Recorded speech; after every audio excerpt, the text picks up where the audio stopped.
જય સાઈ રામ, જય શ્રી કૃષ્ણ એવરીવન. લીલવા અને લીલી ડુંગળીની કઢી બનાવીએ. લસણ, આદુ, મરચાંની ક્રશ કરી દઈએ. લીલવાને બોઇલ કરવા મૂકી દીધા છે. ચાલો જીરું તતડાઈ દઈએ.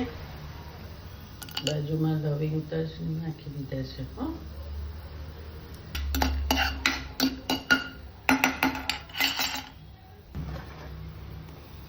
હિંગ અને આ આદુ મરચાં લસણની પેસ્ટ સરસ ફ્રાય થઈ જાય ને એટલે લીલી ડુંગળી નાખીએ.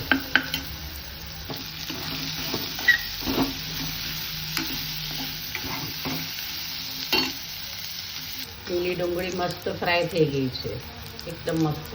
એટલે આપણે હળદર, મરચું ને ધાણા જીરું નાખી દીધા. દાણા પણ મસ્ત બોઇલ થઈ ગયા છે. ડુંગળી મસ્ત ફ્રાય થઈ ગઈ છે. ચણાનો લોટ નાખીને આની અંદર મસાલા ભેગું શેકી કાઢીએ. જેના વગર બધી જ રસોઈ મીઠું મોડી લાગે, ફિક્કી લાગે એવું સરસ મજાનું મીઠું નાખી દીધું. ચણાનો લોટ શેકાઈ જાય અને પછી છાશ નાખીએ ને તો એ કઢીનો ટેસ્ટ બહુ મસ્તમ આવે. બોઇલ કરેલા દાણા પણ નાખી દીધા.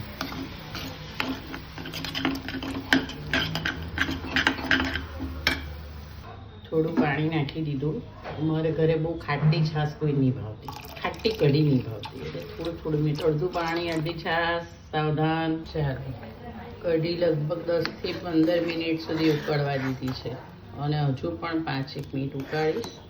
બહુ જાડીએ નહીં, બહુ પતલી નહીં, એવી કઢી બનાવવાની.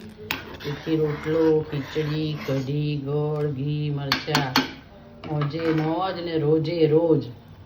ચાલો દાળ ચોખા ધોઈ નાખ્યા. કઢી હોય એટલે ખીચડી બનાવવી પડે.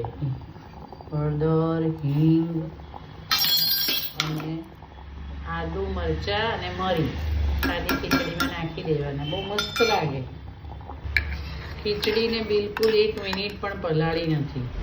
સીધું આવી રીતે આ પાણી જે ઉકળે ને એને 5-7 મિનિટ ઉકળવા દેવાનું અને પછી કુકરનું લીડ બંધ કરીએ ને એટલે બહુ જ મસ્ત મીણ જેવી ખીચડી થાય.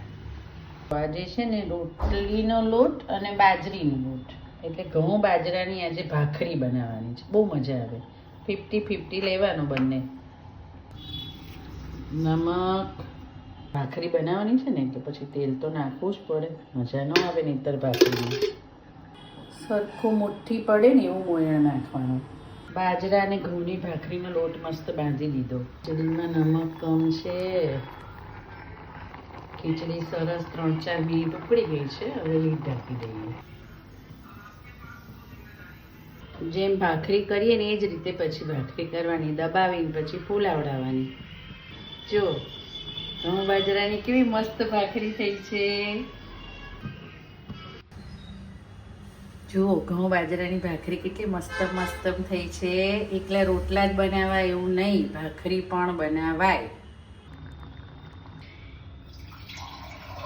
મરચું હોય ને એને સીધું ભાઠામાં મૂકી દેવાનું. શેકેલું મરચું બહુ મસ્ત લાગે.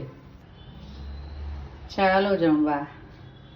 ખીચડી, લીલવા અને લીલી ડુંગળીની મસ્ત કઢી, શેકેલું મરચું, ગુંદાનું અથાણું, હોમમેડ ગુંદાનું અથાણું. ચાલો બોલો જય સાઈ રામ.